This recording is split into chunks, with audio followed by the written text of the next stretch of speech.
move to a third question. There's a school of thought that globalization favors only the rich, industrialized countries. Do you agree or disagree with this? Why? And how do you intend to have your position on the issue elevated to the status of a prime national economic policy? And if I may add, what are your proposed legislation in terms of safety nets regarding globalization?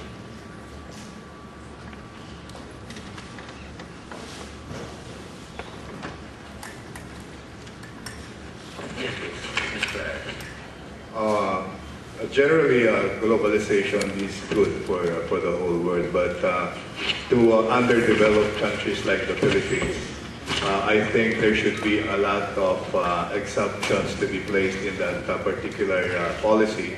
I do not know why our leaders at that time were so eager to jump into it when that scheme of things is more favorable to the developed world already, or the first world. Ang nangyayari kasi dito, kapag may problema ang mundo, lalo na itong mga mayamang mga bansa, halimbawa, nakita na nila that the growth is coming to Asia and the coastal countries in Asia. And to be able to capture more of the market, they thought of something like this. In the guise of leveling the playing field among countries or between countries, gumawa sila ng globalization. And our leaders at that time were so myopic, were so short-sighted not to see the dangers or the disadvantages that it will put on Philippine economy, especially our industries, more particularly the infant industries that need a lot of protection. So ang nangyari dito, for example, poultry, no? Pagdating ng globalization, namatay na ang karamihang poultry raisers because there are a lot of poultry coming in which are a lot cheaper than what we are producing in this country. Example, the shoe industry. Halos patay na rin yung pinagmamalaki na marikilang paggawaan ng sapatos because of this policy of globalization. The market is being flooded by cheaper, more cost-effectively made products like shoes and slippers and all that, eventually killing another very good industry in the Philippines, the shoe industry. So if and when I get to the Senate, first we have to make a review, a serious review on the policy of globalization.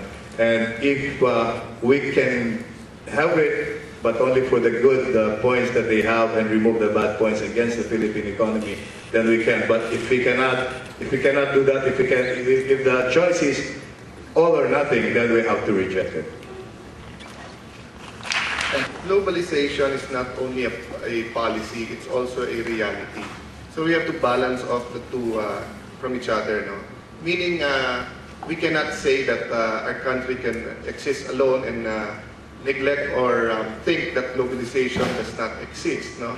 If we protect all of our industries and try to be more popular without explaining and educating our people that there are some realities regarding the world economy, it's going to be worse for us. But on the other hand, we should not take other people's and other countries' propaganda as gospel truth. Of course, America is for truth and justice. Of course, Japan is for Asia. China is for ganito. But when you get to the negotiating table, you negotiate for your self-interest.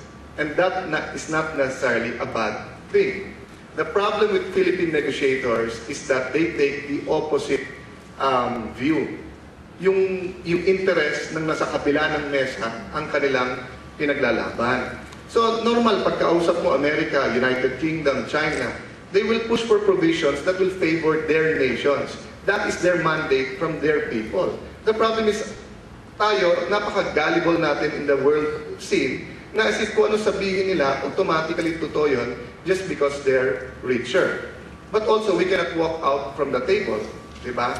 So, there has to be a balance between that. For example, no, they will say free trade, let's say agricultural products. Europe still heavily subsidizes their agricultural products. Hindi rin sila sumusunod sa sarili nilang agreement, di ba?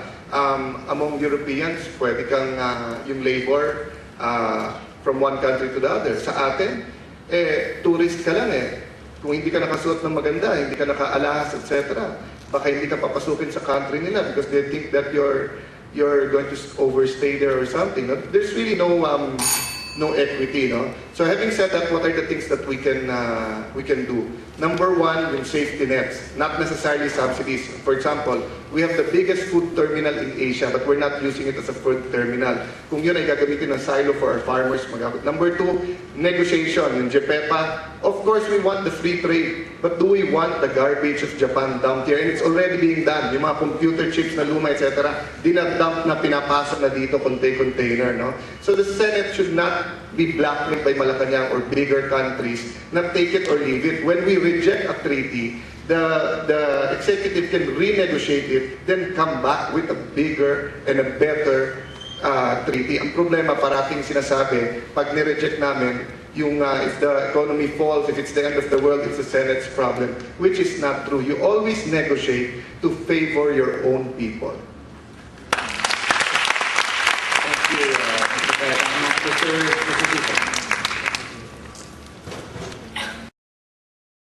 By way of a background, no?